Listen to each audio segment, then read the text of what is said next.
바랍니다. 이 시간 우리 다 함께 일어나셔서 오늘 우리에게 주신 하나님의 말씀을 함께 듣겠습니다. 우리에게 주신 하나님 말씀은 누가복음 4장 1절에서 13절까지의 말씀입니다. 이제 하나님의 말씀을 봉독하겠습니다. 이 말씀을 봉독할 때에 살아계신 하나님의 음성을 다 함께 들으실 수 있기를 바랍니다. 예수께서 성령의 충만함을 입어 요단강에서 돌아오사 광야에서 40일 동안 성령에게 이끌리시며 마귀에게 시험을 받으시더라. 이 모든 날에 아무것도 잡수시지 아니하시니 날수가 다함에 줄이신지라. 마귀가 이르되 내가 만일 하나님의 아들이여든 이 돌들에게 명하여 떡이 되게 하라. 예수께서 대답하시되 기록된 바 사람이 떡으로만 살 것이 아니라 하였느니라. 마귀가 또 예수를 이끌고 올라가서 순식간에 천하 만국을 보이며 이르되 이 모든 권위와 그 영광을 내가 내게 주리라. 이것은 내게 넘겨준 것이므로 내가 원하는 자에게 주노라. 그러므로 내가 만일 내게 절하면 다 내 것이 되리라. 예수께서 대답하여 이르시되 기록된 바 주 너의 하나님께 경배하고 다만 그를 섬기라 하였느니라. 또 이끌고 예루살렘으로 가서 성전 꼭대기에 세우고 이르되 내가 만일 하나님의 아들이여든 여기서 뛰어내리라. 기록되었으되 하나님이 너를 위하여 그 사자들을 명하사 너를 지키게 하시리라 하였고 또한 그들이 손으로 너를 받들어 내 발이 돌에 부딪히지 않게 하시리라 하였느니라. 예수께서 대답하여 이르시되 주 너의 하나님을 시험하지 말라 하였느니라. 마귀가 모든 시험을 다한 후에 얼마 동안 떠나니라. 아멘. 하나님의 말씀입니다. 자리에 앉으십시오. 예수님이 30년이라는 시간을 기다리셔서 이제 30살이 되셔서 이제 공생애를 시작하십니다. 빨리 시작하고 싶으셨겠지만 그래도 하나님의 때, 우리 지난주 말씀처럼 하나님의 그 시간을 기다리셨다가 또 하나님이 정해놓으신 그 시간이 되어서 이제 공생애를 시작하십니다. 그런데 공생애를 시작하면서 예수님은 두 가지 사건을 이제 먼저 겪으시는데요. 하나는 세례 요한에게 세례를 받으시고 다른 하나는 마귀에게, 사단에게 시험을 받는 이 두 가지를 이제 예수님의 공생에 시작하면서 두 가지를 겪게 됩니다. 세례 요한은 예수님보다 먼저 6개월 먼저 태어났고 예수님의 앞서 사역을 시작했습니다. 그리고 수많은 사람들이 세례 요한에게 찾아와서 회개 세례를 받았죠. 자기들의 죄를 고백하면서 물로 세례를 받는 그 회개 세례를 받았습니다. 그런데 사람들뿐만 아니라 예수님까지도 세례를 받으셨어요. 여러분, 회개 세례라는 그 말 그대로 자기들의 죄를 고백하면서 세례를 받는 건데 예수님도 세례를 받아요. 죄가 없으신 예수님께서 세례 요한에게 나와서 세례를 받으십니다. 여러분, 예수님의 이 세례를 통해서 예수님이 하나님이시지만 그러나 우리와 똑같은 인간의 몸을 입고 죄악된 몸을 입고 이 땅에 오셨다는 것을 그 세례를 통해서 우리에게 알려줍니다. 그러나 또한 동시에 이 세례를 통해서 예수님이 누구신지를 또한 우리에게 알려주고 있습니다. 예수님이 세례를 받을 때 하늘이 열리고 성령이 비둘기같이 내렸죠. 그리고 그때 하늘에서 소리가 들려왔습니다. 너는 내 사랑하는 아들이다. 내가 너를 기뻐한다. 이 이야기가 예수님과 그 자리에 있는 사람들에게 아마 다 들려졌을 거예요. 예수님이 사람으로 이 땅에 오셨지만 또한 예수님은 하나님의 아들이라는 거죠. 예수님이 하나님의 아들입니다. 그럼에도 불구하고 오늘 우리가 읽었던 이 말씀을 보니까 사단에게 시험을 받으셨어요. 하나님의 아들인데 시험을 받는 이 어려운 순간들을 예수님이 만나게 되세요. 여러분, 예수님을 믿으면 우리가 늘 행복할까요? 예수님을 믿으면 모든 일들이 다 잘 되고 형통할까요? 그러면 좋겠죠. 그렇죠? 예수 믿는 우리에게 늘 좋은 일만 있으면 좋겠습니다. 그런데 현실은 그렇지 않습니다. 여러분, 그렇다 그러면 예수 믿는 우리에게 어려움이 찾아오고 고난이 찾아오면 우리가 믿음이 없어서 그런 일들이 찾아오는 겁니까? 그렇지 않죠.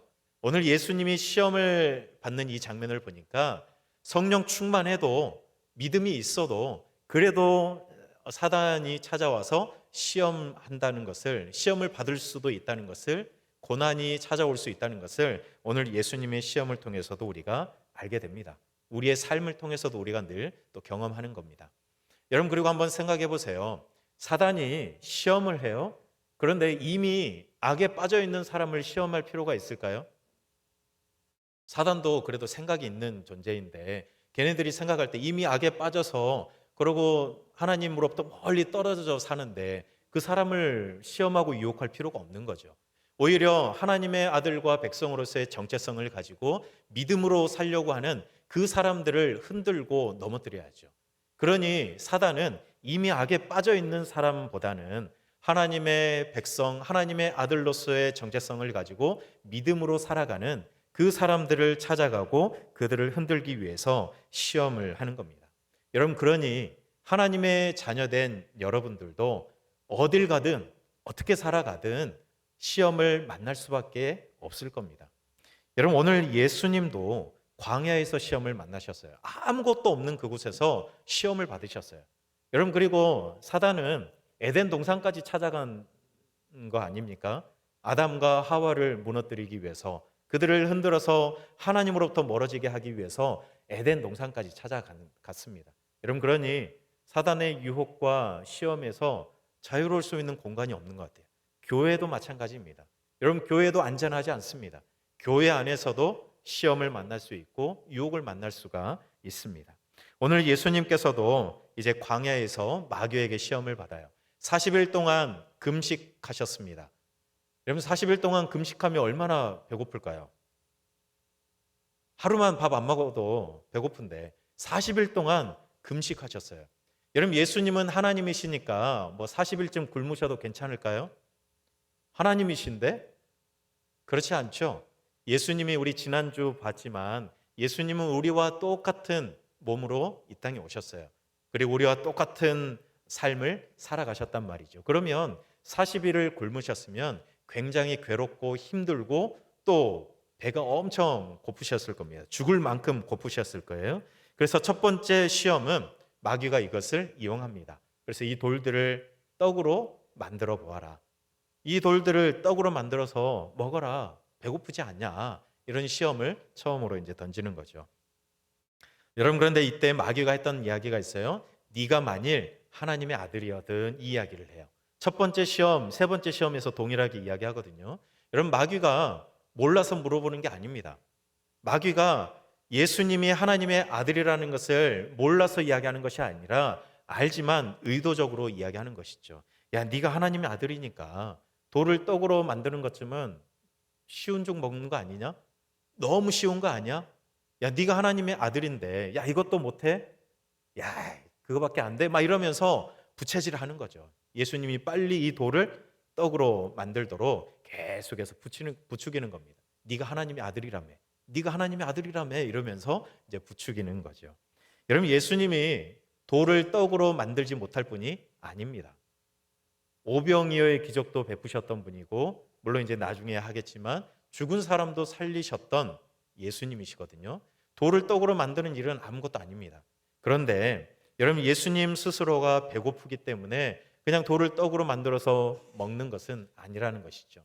여러분, 이 시험은 예수님의 능력을 시험하는 것이 아닙니다. 만들 수 있어 없어 이걸 시험하는 것이 아니라 예수님의 정체성을 시험하는 거예요. 단순히 먹는 문제로 시험하는 것이 아니라 하나님의 주권과 섭리를 부정하라고 예수님을 시험하는 겁니다. 여러분, 이 시험을 받고 예수님이 이렇게 대답하잖아요. 기록된 바 사람이 떡으로만 살 것이 아니다. 여러분, 마태복음에서는 여기 한마디 더 덧붙이죠. 사람이 떡으로만 살 것이 아니라 하나님의 입에서 나오는 말씀으로 살 것이다, 이렇게 말씀해요. 예수님은 신명기 8장 2절 3절 말씀을 근거로 이 이야기를 하시는 건데, 여러분, 신명기 8장은 이스라엘 백성들이 40년 동안 광야에서 만나를 왜 먹을 수밖에 없었나, 그거를 이야기하고 있거든요. 이스라엘 백성들이 40년 동안 광야에서 만나를 먹었던 것은 하나님의 시험이었습니다. 어떤 시험일까요? 이스라엘 백성들, 내 백성들인데 내 백성들이 먹는 것보다 하나님의 말씀을 더 신뢰하는지, 내 백성들이 하나님을 믿고 신뢰하는지, 내 백성들이 하나님을 따를 준비가 되어 있는지, 그거를 시험하신 거예요. 여러분, 이스라엘 백성들이 이 시험에 어떻게 했을까요? 통과했을까요? 실패했을까요? 많이 실패했습니다. 먹는 것 때문에 하나님을 원망하고 마실 것 때문에 하나님을 원망하고, 여러분 그런 일들이 광야를 지나면서 얼마나 많이 있었습니까? 내 백성답게, 하나님의 백성답게 살아갈 것을 훈련시키시길 원했는데 이스라엘 백성들은 너무나도 많이 실패했습니다. 여러분 예수님이 받는 첫 번째 시험은 그런 시험이었어요. 단순히 먹는 문제가 아니라 돌을 떡으로 만드는 예수님의 능력을 시험한 것이 아니라 예수님도 이스라엘 백성들처럼 하나님을 신뢰하느냐, 하나님의 주권과 섭리를 인정하느냐. 여러분 이 먹는 거 누가 주시는 겁니까? 이스라엘 백성들에게 떡을 누가 주셨어요? 만나를 누가 주셨어요? 하나님이 주신 거예요. 하나님이 그 필요를 아시고 주시는 건데 그 하나님의 신실하심을 믿지 못했던 거죠. 그러나 예수님은 기록되었을 때 사람이 떡으로만 살 것이 아니다라고 단호하게 이야기하시면서 첫 번째 시험을 이겨내시는 거죠. 그리고 두 번째 시험은 마귀가 천하만국을 보여주면서 이어져요. 그리고 마귀가 이렇게 이야기해요. 내가 만일 내게 절하면 이거 다 네 거 될 거야. 이렇게 예수님을 시험합니다. 여러분 예수님은 때가 되면 이 세상을 통치하실 겁니다. 지금 일단 인간으로 오셨으니까. 그리고 십자가의 그 고통과 죽음을 거쳐 가실 수밖에 없는 거예요. 지금 마귀가 예수님에게 그거 하지 말라는 거예요. 그거 하지 말라는. 무엇 때문에 그때까지 기다리냐? 지금 내가 줄게. 지금 내가 이 땅 다스리고 있는데 그거 내가 줄게. 야, 뭐 때문에 그 십자가의 고통과 죽음을 지나가려고 하냐? 하지 마. 내가 쉬운 길 알려줄게. 지금 마귀가 예수님을 그렇게 유혹하는 거예요. 여러분 십자가의 고난과 죽음을 겪지 말고 그러지 말고 세상을 통치하라는 겁니다.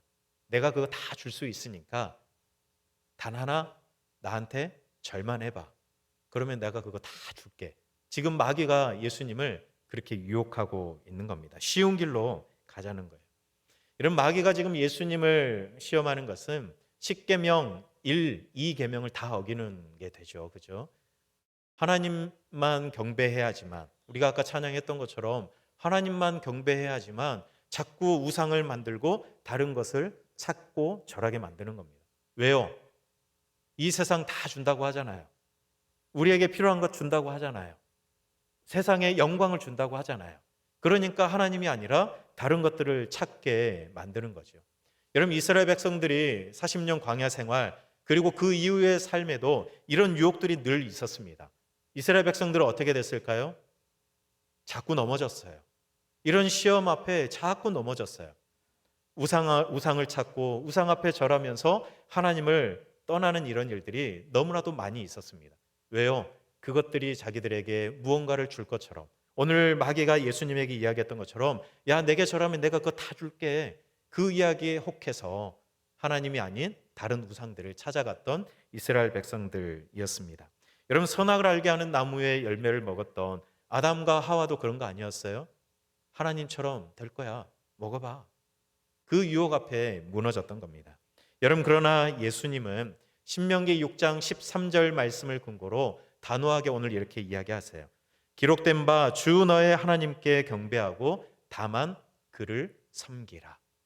여러분 이 말씀을 가지고 이스라엘 백성들은 신명기 6장에서 실패했지만 그러나 예수님은 이 말씀을 근거로 아니다, 나는 하나님만 경배하겠다라며 두 번째 시험도 넉넉하게 이겨내셨습니다.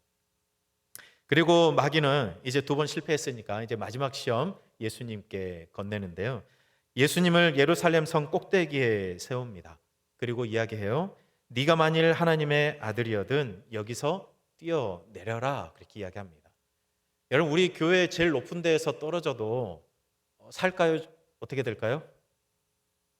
죽겠죠. 그렇죠? 예루살렘 성전 굉장히 높은데 그 성전 아래로 보면 한쪽에 기드론 시내가 이렇게 깊은 골짜기가 있습니다. 그러니까 그 성전에서 뛰어내리면 그냥 건물에서 지상으로만 떨어지는 것이 아니라 더 깊은 골짜기로 떨어질 확률이 높거든요. 뛰어내리라는 거예요. 거기서 뛰어내리면 죽을 수밖에 없어요. 그런데 마귀가 예수님께 그 시험을 하면서 한 가지 더 덧붙이는 게 있어요. 말씀을 인용해요. 시편 91편 11절 12절 말씀을 인용하면서 마귀가 예수님에게 이렇게 이야기해요. 네가 하나님의 아들인데 뛰어내려봐.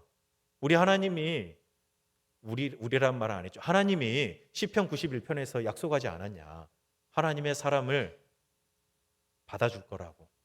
네가 하나님의 아들인데 여기서 뛰어내리면 하나님이 그거 안 받아주겠냐? 너 살려줄 거야. 이러면서 예수님에게 뛰어내리라고 이야기를 하는 겁니다. 여러분, 마귀가 이 말씀을 인용하면서 예수님을 시험할 때 기가 막힌 작전이 있어요. 만약에 예수님이 이 말을 듣고서도 안 뛰어내리면 어떨까요? 하나님이 약속했다고 시편 91편 말씀까지도 마귀가 친절하게 알려주면서 하나님이 보호해 줄 거라고 이야기했는데 예수님이 안 뛰면요, 예수 너 그 하나님의 말씀 못 믿는구나, 이렇게 이야기할 수 있는 거예요. 만약에 뛰어내렸는데 하나님이 예수님 안 살려주면요, 시편 91편 말씀이 거짓이 되는 거예요. 하나님이 뻥친 거예요.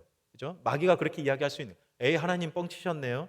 하나님 아들도 안 받아주면서 무슨 하나님의 사람들을 그렇게 살려준다고 이야기하셨어요? 그렇게 이야기할 수 있는 거예요. 만약에 예수님이 진짜로 뛰어내렸어요. 그리고 진짜로 하나님이 말씀하신 대로 예수님을 안전하게 받아주셨어요. 그러면요, 이것만큼 큰 기적이 어디 있습니까? 그죠?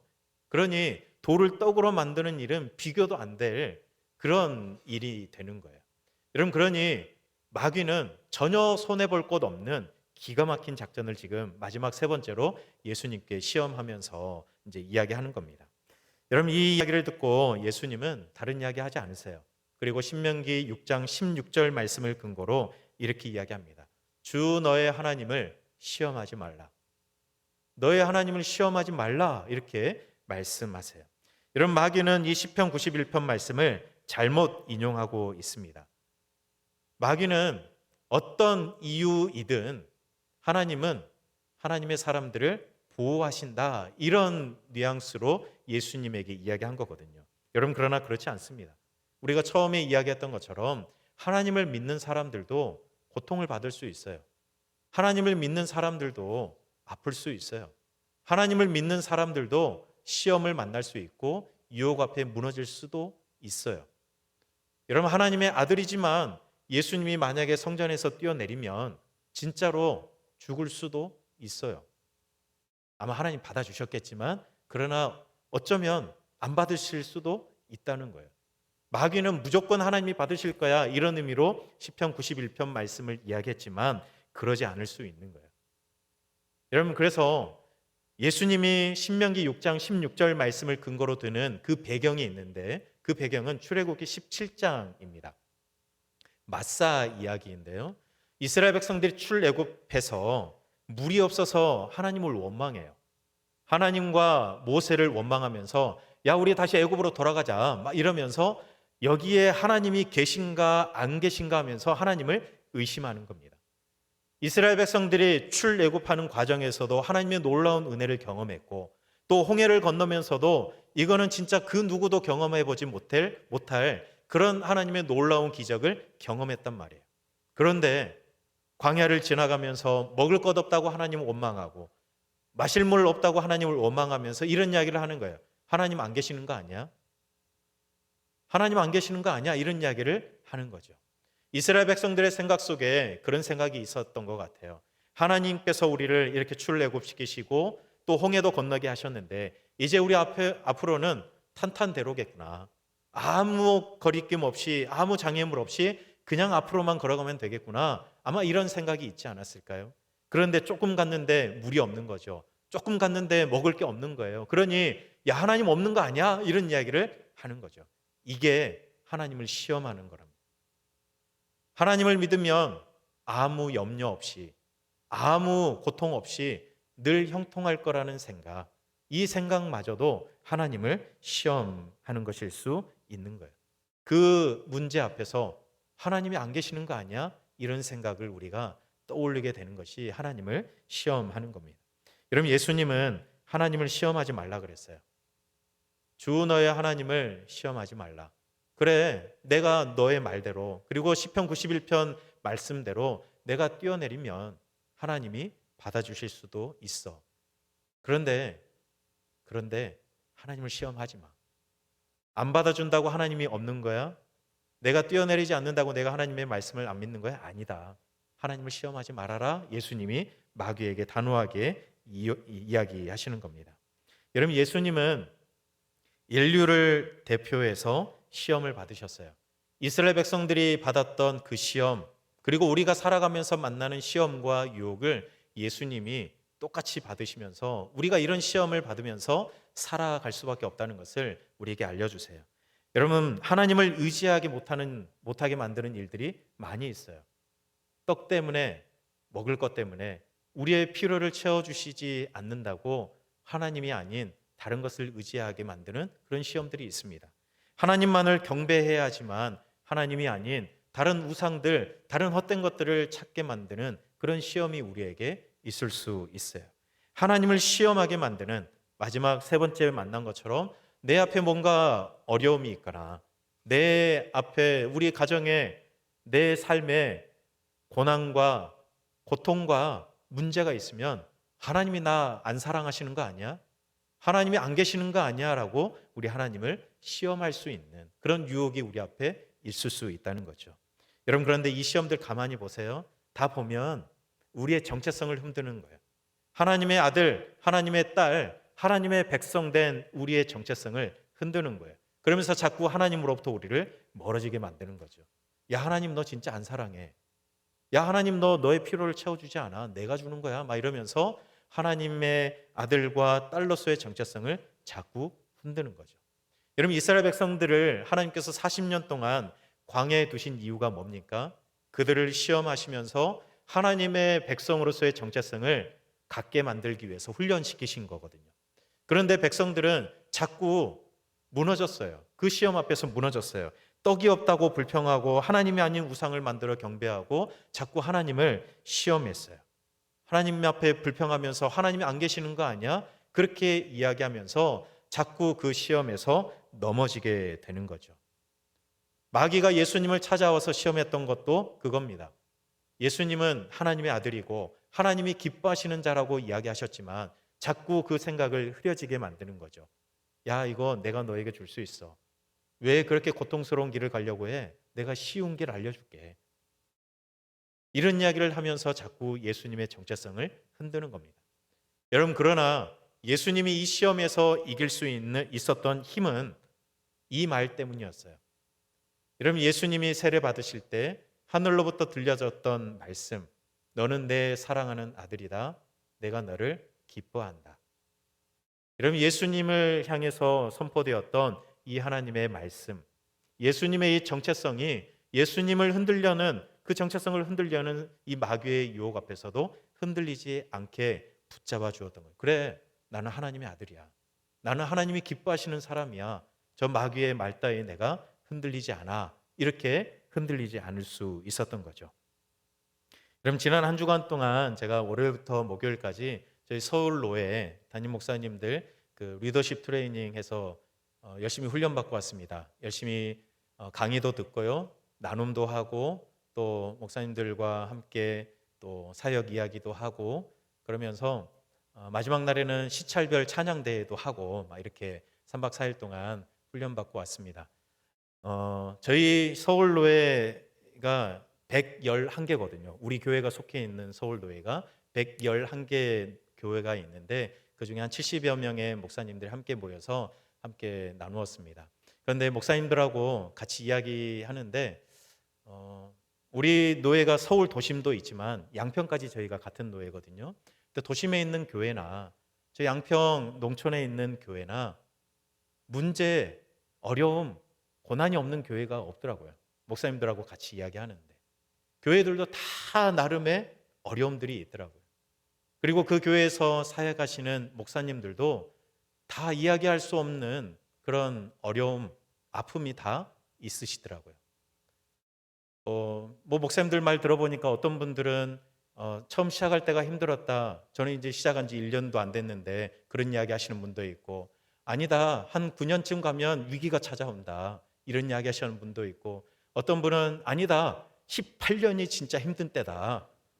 그리고 어떤 목사님은 내가 23년째인데 내 올 1월, 2월에 죽는 줄 알았다. 이런 이야기를 하시고, 그리고 올해 은퇴하시는 분들도 한 4분 정도 오셨거든요. 그분들 매 시간마다 3분 스피치 하시면서 그분들 은퇴를 앞두면서 어떻게 목회를 해오셨는지 그 이야기를 해주셨어요. 그런데 은퇴하는 지금도 나는 힘들다. 그런 이야기를 해주셨는데 저는 어떻게 해야 됩니까?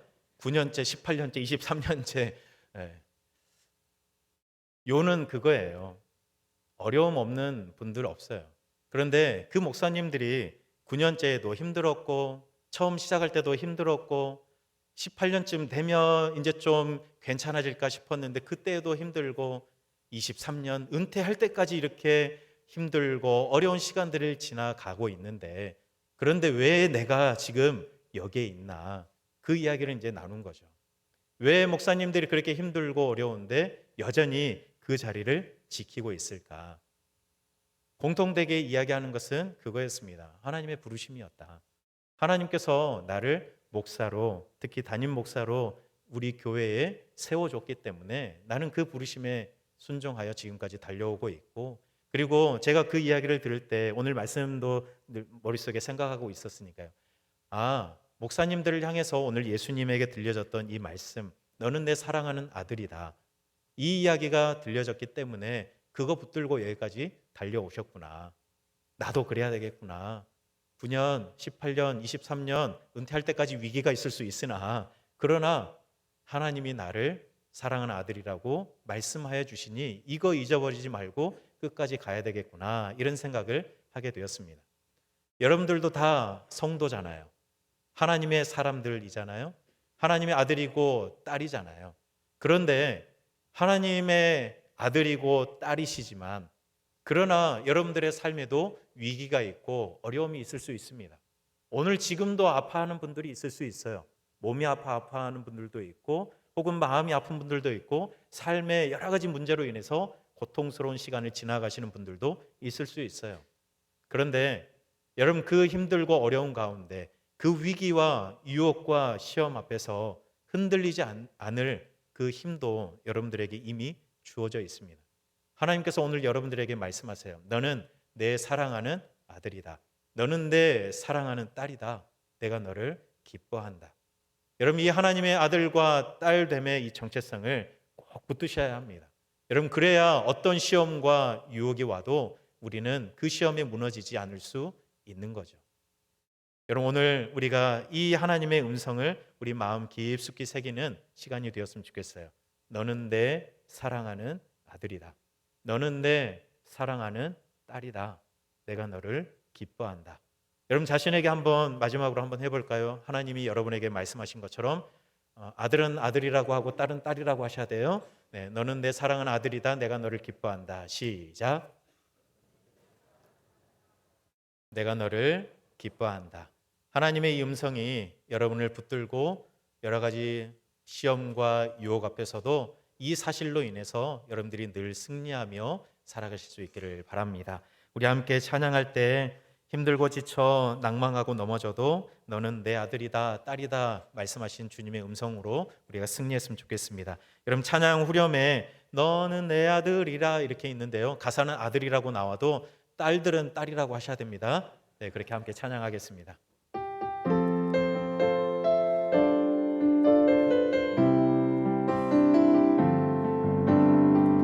힘들고 지쳐 낭망하고 넘어져 일어날 힘 전혀 없을 때에 조용히 다가와 손잡아 주시며 나에게 말씀하시네.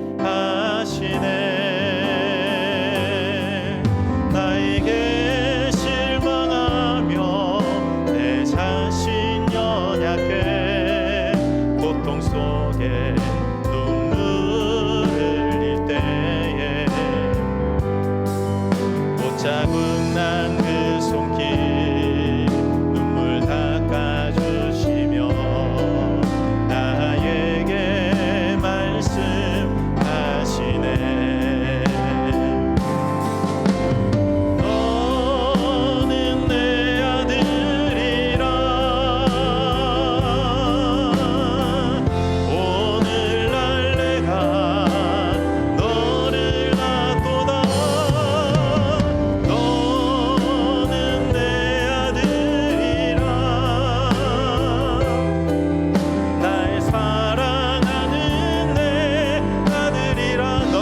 아들이라 딸이라. 너는 내 아들이라. 오늘날 내가 너를 낳도다. 너는 내 아들이라. 날 사랑하는 내 아들이라. 우리 시간 함께 기도하겠습니다. 예수 믿는 우리에게도 늘 시험이 있습니다. 하나님의 아들이고 딸인 우리에게도 늘 유혹이 있고 고통이 있고 어려움이 있습니다. 그런데 그 시험 앞에서, 그 고난과 고통 앞에서 우리가 예수님이 들었던 이 주님의 음성을 기억하길 원합니다. 너는 내 아들이다. 너는 내 딸이다. 내가 너를 기뻐한다. 하나님, 그 하나님의 음성 기억하면서 하나님의 아들로 딸로 이 세상 넉넉히 이기며 살아가게 해달라고 오늘 말씀 기억하면서 함께 기도하겠습니다. 사랑의 하나님, 우리가 하나님을 믿지만, 그런데 우리가 이 땅에서 늘 형통하면 좋겠지만, 그런데 우리 앞에도 어려움이 있고 문제가 있고 시험이 있고 유혹이 있습니다. 하나님, 오늘 예수님도 시험을 만나셨는데 그 시험 말씀으로 이기셨고, 무엇보다 너는 내 사랑하는 아들이다. 내가 너를 기뻐한다 말씀하셨던 그 하나님의 말씀을 의지하여 하나님 이기셨습니다. 하나님, 우리도 그렇게 이겨내길 원합니다. 우리도 승리하며 살아가길 원합니다. 너는 내 사랑하는 아들이다, 딸이다. 내가 너를 기뻐한다는 주님의 그 음성 붙들고, 하나님, 우리를 흔들려는 사단 마귀의 시험과 유혹 앞에 결코 흔들리지 말게 하시고, 하나님, 단호하게 주님처럼 이기며 하나님 선포하며 승리하며 살아갈 수 있는 주님의 사람들 될 수 있도록 하나님 역사하여 주시옵소서. 우리가 어디에 있든지 우리를 넘어뜨리려는 시험과 유혹들이 참 많이 있습니다. 무엇보다 마귀는 하나님의 아들과 딸인 우리의 정체성을 흔들고 하나님의 백성된 우리의 자리를 흔들고 있습니다. 예수님이 시험 받으셨지만 하나님의 이 음성으로 충만하여 승리하셨다는 사실을 우리가 기억합니다. 너는 내 사랑하는 아들이다. 너는 내 사랑하는 딸이다. 내가 너를 기뻐한다. 오늘 우리에게도 들려주시는 하나님의 음성이기를 원합니다. 여전히 우리는 힘들고 지쳐서 낭망하고 넘어져 일어날 힘이 전혀 없는 매일을 살아가고 있다면 하나님의 이 음성이 다시 일어설 힘이 되게 해 주시옵소서. 고통 속에 눈물 흘리고 있다면 하나님의 이 음성이 다시 소망이 되게 해 주시옵소서. 어떠한 상황과 환경에 처해 있더라도, 어떠한 시험을 만나더라도 하나님의 아들이고 딸이라는 이 사실이 우리의 힘과 능력과 소망이 되어서 능히 이기며 살아갈 수 있는 우리 모든 성도들의 삶이 되게 인도하여 주시옵소서. 예수님 이름으로 기도드립니다. 아멘.